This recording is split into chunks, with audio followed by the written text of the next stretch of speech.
Hello, everyone, and welcome to MBA 590 Digital Marketing. I apologize. I am definitely running late today.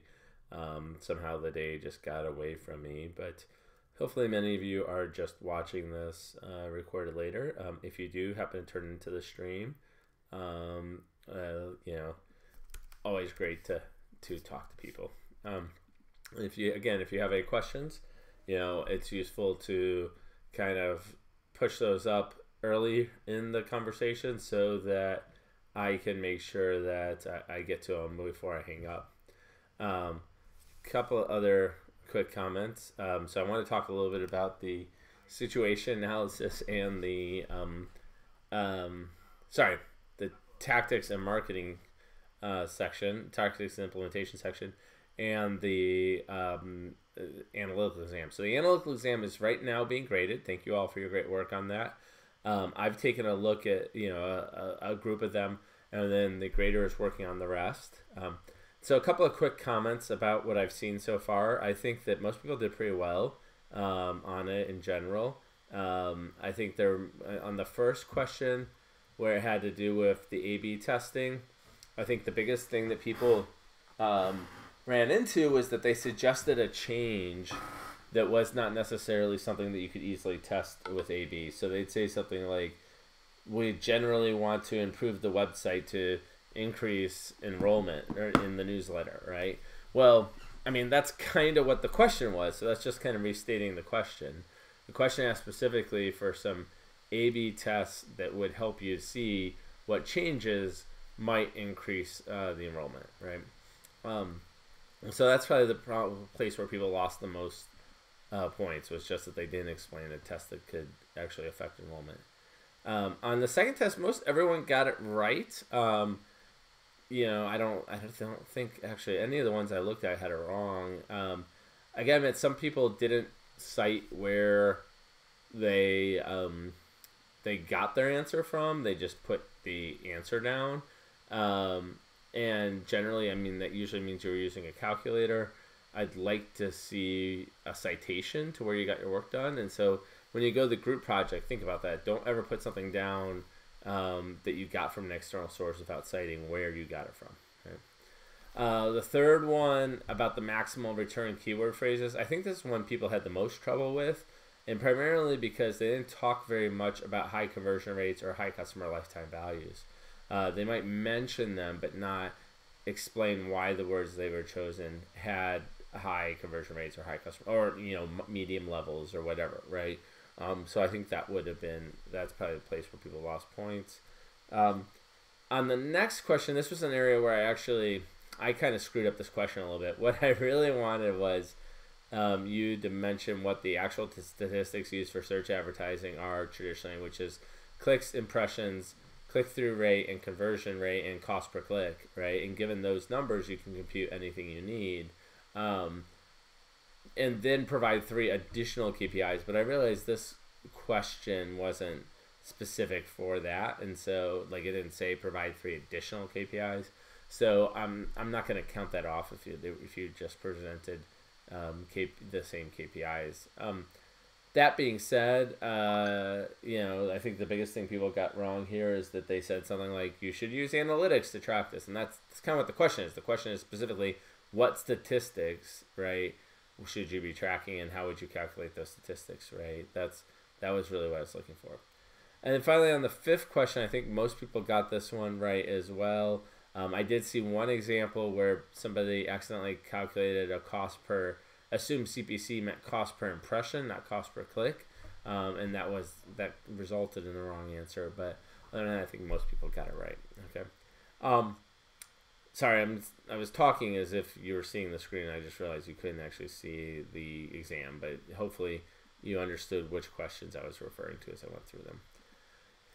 Now, with regards to tactics and implementations, right, so that's the next due date. It's coming up on Thursday at midnight, and I've talked to you a lot of this during the group discussion times last week, so hopefully you all kind of have a good idea where you're going through this. But, 2 quick comments just to reiterate. Don't use all the tactics, right? Just use the ones you want. And also, don't feel bound by the group project diagram. You don't have to use that. You could use additional tactics that aren't listed there. So that's definitely the case. I want to see the best tactics and implementation you would recommend to support the marketing objectives and goals that you laid out in the previous section.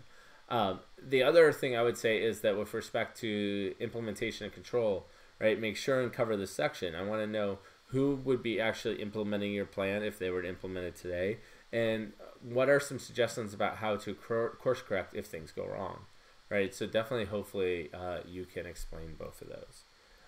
So that's it for tactics and implementation. If there are any questions about that, please let me know what they are, okay? Let's see. So the one other thing, so other than that, we are back on track in terms of the normal assignments. You'll pulling it up right now. So there's a new discussion on consumer connectivity. There's also a discussion over spring break, in case you missed it, on privacy and ethics. So I highly recommend you make sure you're caught up on that. I'll be discussing both of those topics on my next office hours. This office hour, I'm going to focus on the Pinterest and anti-vaxxer story, so I'm going to talk about that in a little bit. Make sure you complete your tactics and implementation. There are new videos for week 11 that deal with display advertising. In addition, I made the videos for week 12 available because some people said they wanted to see those for their taxes and implementation section that is due on Thursday. So I made those available. I will have another reading available for next week, so I don't have that listed as of yet, right? And then finally, there's chapter 12 in the textbook, which is the optimal chapter on display advertising. So that's it for the day-to-day stuff. So just make sure you're working on your tactics implementation is the big thing, and then kind of just keep pace with the other materials in the course. So let's talk a little bit about Pinterest and anti-vaxxers. Let me pull these slides up so that I can talk them through with you. We had an interesting conversation about this today in the offline class.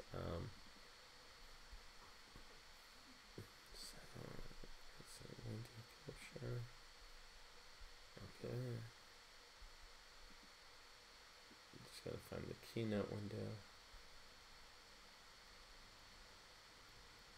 Darn, and I pulled that up too fast.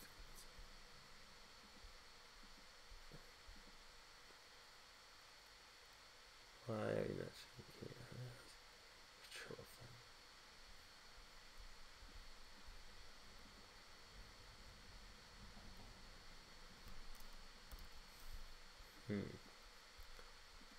Hold on one second. Coming back to you shortly, hopefully.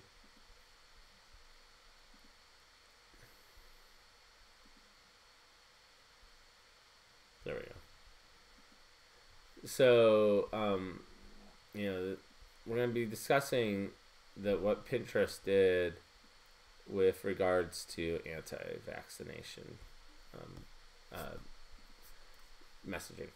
So what did Pinterest do? Well, Pinterest blocked all the searches for vaccination-related content, and they said this was an interim measure while they get better for their algorithms at kind of screening out stuff related to non-scientific content about vaccinations, right? And specifically, this is, a lot of this relates to this disproven idea that vaccinations are somehow related to autism, which that paper was later retracted, and the researcher actually lost his medical license for it. Anyways, it's about screening out that kind of content, and they want to do it automatic. They want to kind of screen out just the non-scientifically based content, but they don't actually have a way to do that yet, so they've blocked all vaccination-related content. Other companies have done similar things. Google and Facebook, right, have gotten in trouble for not verifying information as actual news. Facebook had some troubles where they used to have a news section of their of the normal user interface, and that news section actually had some news that was not written by actual news agencies that was coming through, so they got in trouble at one point for that. Google altered its autocomplete list to remove references to hate speech terms, so in this case they're not blocking the content. You can still search for hate speech if you want to, but you don't get any suggestions about how to do so. And then Facebook and others, YouTube especially, have been having trouble monitoring content that's being uploaded that's violent, right? Facebook and YouTube kind of got into a lot of trouble for this for the New Zealand shooter who was apparently streaming what he was doing live to Facebook at the whole time, right? So that content that's potentially, they've been trying to monitor this stuff, but they haven't been very good at it, right, in many respects. So what's the problem with this? Well, the problem with this is that technically, a company could be caught up in this, right? I mean, I don't think this happened, but if you imagine a legitimate scientific pharmaceutical company that had a big Pinterest following that talked about vaccinating against polio, for instance, right? Like, they could theoretically be blocked on Pinterest, right? That their content could become more difficult to find on Pinterest. And that's potentially a problem for these companies. Now, and in fact, if you take this out to like its kind of extreme point of view, this could result in a possible pay-to-play scenario where larger firms are better able to make sure their content is actually seen.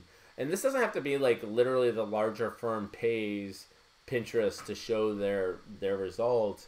It could simply be that the larger firms have the resources and means to monitor for when their content has been blocked and therefore request that it be unblocked more often. A lot of times companies have been responsive, Facebook and others, to changing what is being shown based upon consumer complaints when it's been told that when it's been illustrated that it's a pretty obvious it was a reason why they were blocked in the first place, right? So this actually happened with a couple political scandals recently where, for instance, Elizabeth Warren's ads were blocked because they mentioned Facebook in them, and Facebook doesn't allow you to mention Facebook on Facebook in an ad, right?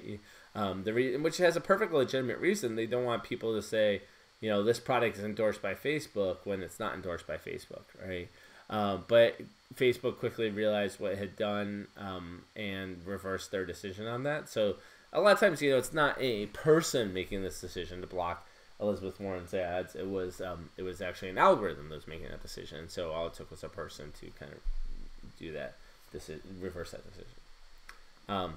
Anyways, you could see that what I was trying to say with this is that you could see that if this becomes a common practice, people like Elizabeth Warren might very well be able to get this reversed, but say a mayor of a small town may not have that ability, and so therefore it might be that the larger the firm is, the more able they are to deal with these scenarios, which would be anti-competitive for small firms. So why did Pinterest do this? Well, quite frankly, I think the number one reason is because they're IPO. So if you don't know, Pinterest filed for an IPO in February of this year, right? And they need to appear as stable as possible. And Pinterest actually is a rare unicorn in the social media world in that they're not losing a lot of money, right? Like they're actually making a decent amount of money. So they want to make sure that any issues they have that could potentially be negative, right? Like spreading of false information on their site could be handled, right? And so I think that is why, and that might have been prompted, partially by Facebook being sued over some disinformation spread last year, right? So they want to get rid of that as much as possible. It's also a case that, if the platform becomes dominated by propaganda or by anti-vaccination, non-scientific messaging, right? Advertisers may leave that platform because they don't see any purpose in sticking around on a platform that's kind of full of this information that might be counter to them. And in fact, it could also happen that consumers boycott Pinterest because of this controversial content. If it's and those kinds of boycotts seem to be happening more often. Like if you saw it with Uber and some of their responses to the strikes in New York, right? You've seen it with I think it's Dick's Sporting Goods removing some of the guns from their stores because of consumer boycotts, right? So this is something that companies are becoming more and more sensitive to. So if you want a quick example of, the truth of the matter is this is all dictated kind of by the algorithm, and this kind of relates really to the content marketing slides that we talked about earlier this semester, right? And the algorithms for these different platforms are very different from each other. So I think it's very interesting, and I'll do this in a little bit so you can see it, but kind of if you do a search for non-traditional cures for cancer, for instance, on Google, Facebook, YouTube, and Pinterest, you get very different answers, right? And that's because they have different algorithms that are affecting the results, right? And so it's interesting. Like Google and YouTube are very different from each other, but partially that's because when you click on a Google link, you're moving away from the site, so there's not as much incentive for them to just prioritize content that will just keep you engaged. Whereas in YouTube, you're staying on the same site when you click on a link, right? And so they have a different incentive. Their incentive is to kind of make you stay on YouTube, right? So let me just show you those two side by side.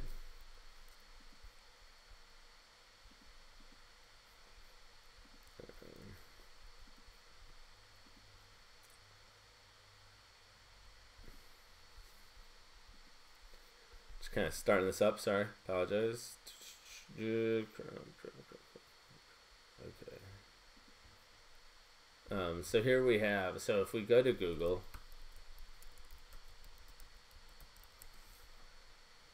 and we type in non-traditional cures for cancer, right? If you look at it, we get things like the Mayo Clinic, Cancer.org, which is the American Cancer Society, the Truth Behind 3 Natural, this is Memorial Sloan Kettering, another hospital, right? Stat News, which is a medical kind of website. Right, they're all very authoritative locations, right? Whereas if I go to youtube.com, if I type it correctly, and I search for non-traditional cures for cancer, I get a very different result, right? So the first result is actually MD Anderson, which is actually one of the Google links as well. But then if you look, the very next result is cancer dies when you eat these 5 foods. Time to start eating them, right? How she cured her breast cancer. Here's how, right? Stage 4 cancer gone with baking soda, right? So it's a lot of content that I haven't investigated all these in particular. Kill cancer in less than an hour, right? But it seems like it might be more clickbaity, right? Less scientific, right? And kind of just not as helpful. And part of it, as I mentioned, is Google has an incentive to provide you the best links possible when you go to the Google website, because it's not going to get any money once you click on that link. You're now away to another website. Whereas YouTube has a different kind of priority, which is to bring you in, right? To keep you there as much as possible. And so having links that are popular, regardless of whether or not they're true, is a useful incentive. So if you notice, this natural remedies cure, the second one has almost 5 million views, whereas the first one has only 7,000 views. So YouTube seems like it's trying to incorporate some real life science into these results, but it's dominated by kind of junk science approaches, right? So anyways, as you're going forward with that, you might want to like imagine that you are actually working for a hospital, for instance, that provides cancer treatment. What does this mean for you, right? Well, it means that Google is a lot easier to work with, right? Because you can make sure that you've search engine optimized your content very well and made it very available. Whereas YouTube is going to be a lot harder because it prioritizes popularity over authority, right? So that's going to make it a lot harder for you to work with that piece of content. Anyways, that algorithm. So that's kind of my thoughts on Pinterest and the anti-vaxxers. If you have any comments on that, please let me know. Other than that, I'm done for the day. Let me double check to make sure there's no questions that have come in. I don't see any. So just a quick reminder from the top, complete the new Top Hat discussion on consumer connectivity and do the one on Facebook privacy if you haven't done it. Turn in your tactics implementation on March 28th, and watch the new videos on display advertising as well as reading chapter 12. That's it for this week. Thanks everyone for showing up, and I look forward to talking to you all next week. Take care, and hopefully I'll be on time this time. Sorry about that. Take care. Bye.